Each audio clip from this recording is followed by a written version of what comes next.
गाजियाबाद के गांव में सरपंच का चुनाव होने वाला था। इस बार चुनाव में महिलाओं की सीट थी। टुनटुनी चिड़िया गांव के पक्षियों में रजाइयां बंटवाती है। टुनटुनी, ये मैं क्या सुन रहा हूँ? तू प्रधानी का चुनाव लड़ रही है? हाँ मामा, सही कहा आपने। लेकिन ये चुनाव के चक्कर अच्छे नहीं होते। ये सब तो पैसों का खेल होता है बेटा। हमारे पास तो इतने पैसे भी नहीं है। मामू, आप फिक्र मत कीजिए, मेरी कालू कौवे से बात हो गई है। वो कह रहा था कि चाहे जो भी हो जाए, जो गांव की पुरानी प्रधान सुंदरी देवी को वो प्रधान बनने नहीं देगा, क्योंकि उसने कभी गांव में किसी का भला नहीं सोचा। वो सिर्फ अपने बारे में सोचती है। बात तो तू सही कह रही है। वह जब से प्रधान बनी है, उसने आज तक किसी भी जंगल वाले की कोई मदद नहीं की। बस अपनी कोठी गाड़ियाँ यही बनाती गई है। लेकिन एक बात बता, हम पैसे कहाँ से लाएंगे? मामू, आप फिक्र मत कीजिए। कालू ने कहा है कि मुझे बस चुनाव में खड़ा होना है और आगे जाकर एक अच्छी प्रधान बनना है। बाकी सारे पैसे तो वही लगाएगा। अगर ऐसी बात है तो ठीक है, तू जरूर लड़। बस हमारे घर की इज्जत का ध्यान रखना बेटा, क्योंकि तेरे माँ बाप ने जाते समय तुझे मेरे ही हाथों में सौंपा था। आप बिल्कुल फिक्र मत कीजिए, मैं कोई गलत काम नहीं करूँगी। दूसरी तरफ कालू अपने दोस्त जग्गू कालिया के साथ खेतों में सोया होता है और वो नींद में बड़बड़ाता है। टुनटुनी प्रधान जिंदाबाद, टुनटुनी प्रधान जिंदाबाद। मामू देखो, मैंने कहा था ना, अब आप मेरा टुनटुनी से निकाह कर दीजिए। गुरुजी, आपको लगता है टुनटुनी से निकाह करना इतना आसान है? क्या उसका मामू इतनी आसानी से होने देगा? टुनटुनी प्रधानी जीतेगी और मैं तुरंत उसके मामू से टुनटुनी का हाथ मांग लूंगा। तो गुरुजी, हमें इसके लिए पूरी मेहनत करनी होगी। टुनटुनी को जिताने के लिए हमें सबसे पहले दुश्मन की सारी खबर रखनी होगी। शाम दाम दंड भेद सारे ही तरीके अपनाने होंगे। तो चलो चलते हैं गांव में। दूसरी तरफ बबली कबूतरी अपने घर के दरवाजे पर बैठकर अपनी बहन से कहती है, मैं नहीं लड़ रही है चुनाव। तू ऐसे क्यों कह रही है? तू तो पर्चा भर के आई है। पर्चा तो भर आई हूँ, लेकिन अब सोच लिया है कि मैं कोई चुनाव नहीं लड़ूंगी। मैं अपना नाम वापस ले लूंगी। बहुत हो गया ये रोज का नाटक। कालू बाहर खड़ा होकर सब सुन रहा होता है। अगर ये चुनाव नहीं लड़ेगी तो हमारा तो बहुत नुकसान हो जाएगा। बबली प्रधान जिंदाबाद, बबली प्रधान जिंदाबाद। गुरुजी, जब आपने इसे प्रधान बोल ही दिया है तो जरूर जीत जाएगी। फिर बबली और उसकी बहन लूसी दोनों बाहर आते हैं। अरे मैं नहीं लड़ रही चुनाव, हमारे घर में तो रोज की लड़ाई है। मुझे एक बाबा ने बताया है कि बबली के घर में प्रधानी जानी चाहिए, और तू ये सोचती है कि प्रधान बन जाएगी तो घर का काम कौन करेगा? अच्छा तो ये बात है, लेकिन अगर मैं चुनाव में हार गई तो ना घर की रहूंगी ना घाट की। तू तो रही पागल की पागल, तेरा कुछ नहीं हो सकता। तेरे को बोलकर कोई फायदा नहीं, मैं जा रहा हूँ। रुक जा, इतने विश्वास के साथ बोल रहा है तो मैं जरूर लड़ूंगी चुनाव। ये हुई ना बात। अब तेरी बात में कुछ वजन लग रहा है। मुझे तेरी सीट को मजबूत करने के लिए बड़े काम करने हैं। तू जल्दी से जा और 25,000 लेकर आ। 25,000 किस बात के? जो तेरे खिलाफ है उनको पैसे देकर ही तो तेरी तरफ करना होगा। मैं क्यों दूं पैसे? एक तरफ तो तू कह रहा है कि बाबा ने तुझे बताया है कि मैं ही चुनाव जीतूंगी, फिर तू पैसे क्यों मांग रहा है? बाबा ने ये भी बताया है कि तेरे दुश्मन पैसों से बड़े ताकतवर हैं और वे पैसे खर्च करके तुझे हराने की पूरी कोशिश करेंगे। अगर ऐसी बात है तो मैं पैसों में आग लगा दूंगी। अभी लेकर आती हूँ पैसे।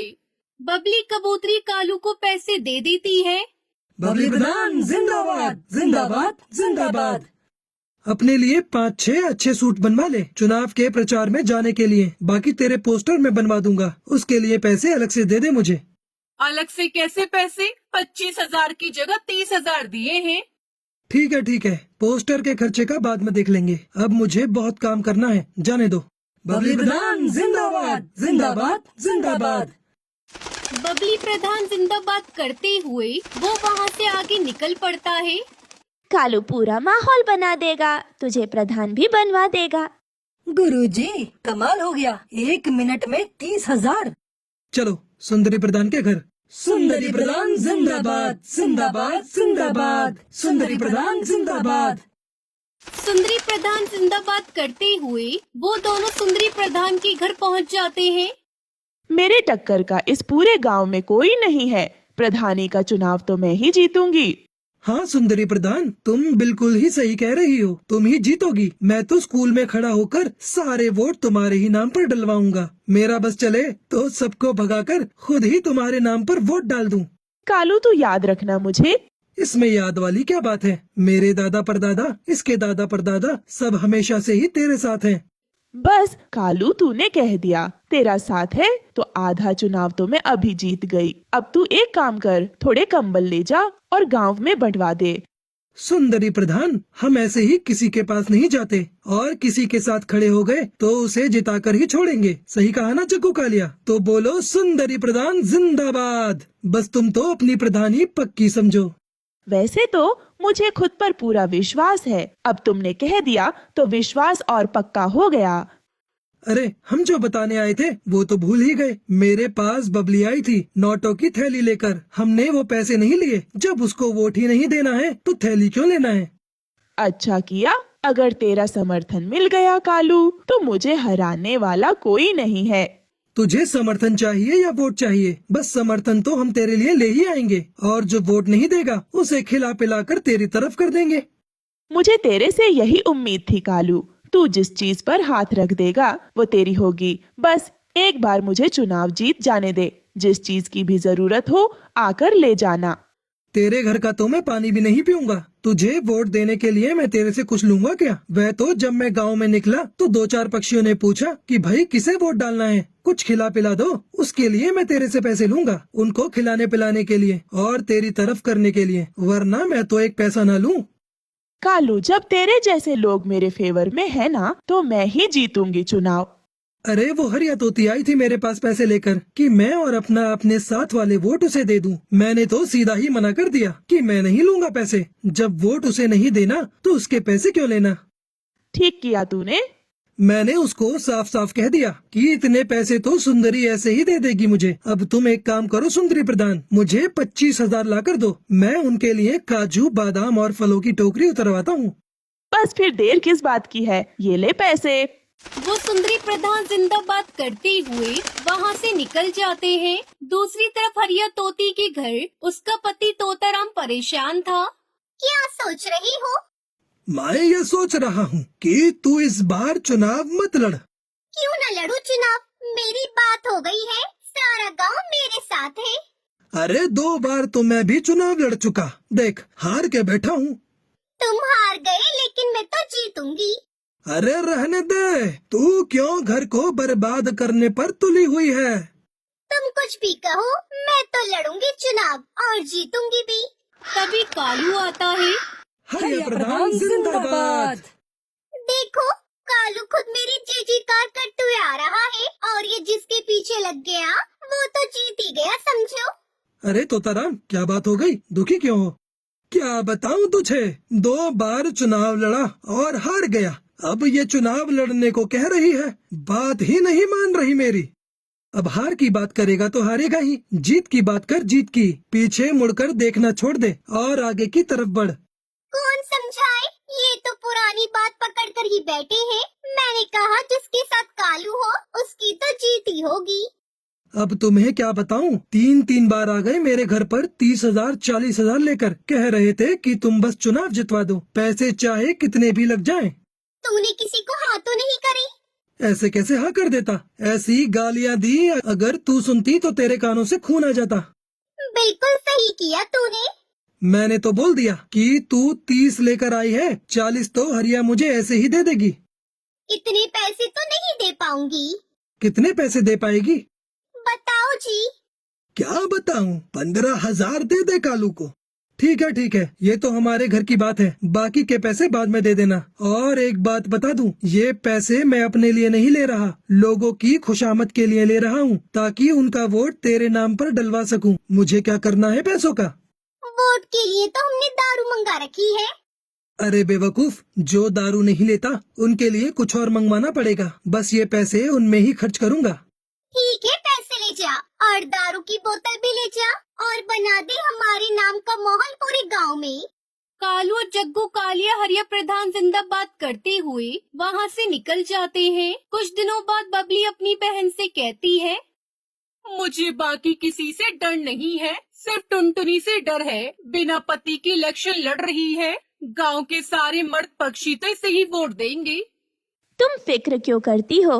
वैसे भी ये अपने गांव की है नहीं, ये इसके मामा का गांव है। इसकी सीट तो कैंसिल ही कर देंगे। वोटिंग का दिन आता है और गांव में वोट पड़ते हैं।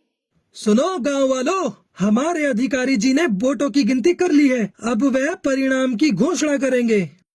गांव वालों, टुनटुनी 103 वोटों से आगे है और वह गांव की प्रधान घोषित की जाती है। टुनटुनी कालू सब नाचने लगते हैं। गांव वालों, हमें पंचायत बुलानी होगी। यह चुनाव गैर कानूनी हुआ है।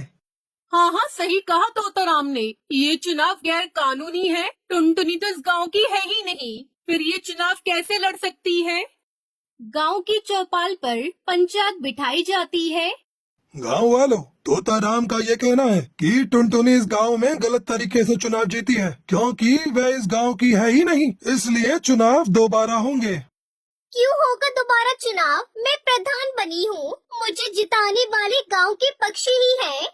हम पागल हैं जो हमने चुनाव के लिए 10 बीघा जमीन बेच दी। मैंने कोई गैर कानूनी तरीका नहीं अपनाया है। चुनाव लड़ने या जीतने के लिए मैं इस गांव की हूँ। मेरा निकाह इस गांव में हुआ है और इस हिसाब से मैं यहाँ चुनाव लड़ सकती हूँ।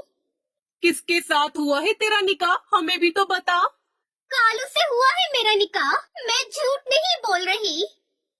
गांव वालों, मेरी बात सुनो। ये चुनाव सही तरीके से हुआ है, क्योंकि प्रधान बनने के बाद किसी को अपनी कोठी बनवानी थी, किसी को फॉर्च्यूनर खरीदनी थी, तो किसी को अपनी बेटी की शादी करनी थी। सबको सिर्फ अपने बारे में ही फिक्र थी। गांव की भलाई की तो किसी को पड़ी ही नहीं थी। इसलिए मैंने इस गांव की भलाई के लिए टुनटुनी से निकाह किया। सबके सामने बोलता हूँ, ये गांव का काम करेगी और विकास भी करेगी। अगर ऐसा नहीं हुआ तो मैं खुद टुनटुनी से उसका इस्तीफा दिलवाऊंगा।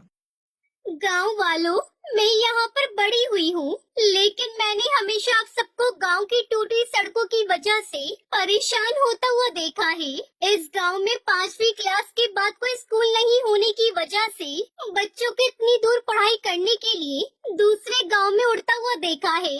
मेरे मामू मुझे पढ़ाना चाहते थे, लेकिन हमारे गांव में कोई स्कूल नहीं था, जिस वजह से मैं आगे नहीं पढ़ पाई। और मैं नहीं चाहती कि हमारे गांव की आगे आने वाली पीढ़ी कम पढ़ी लिखी हो, खास तौर पर चिड़ियाएं, जिन्हें आप सब आगे की पढ़ाई के लिए दूसरे गांव नहीं भेजते।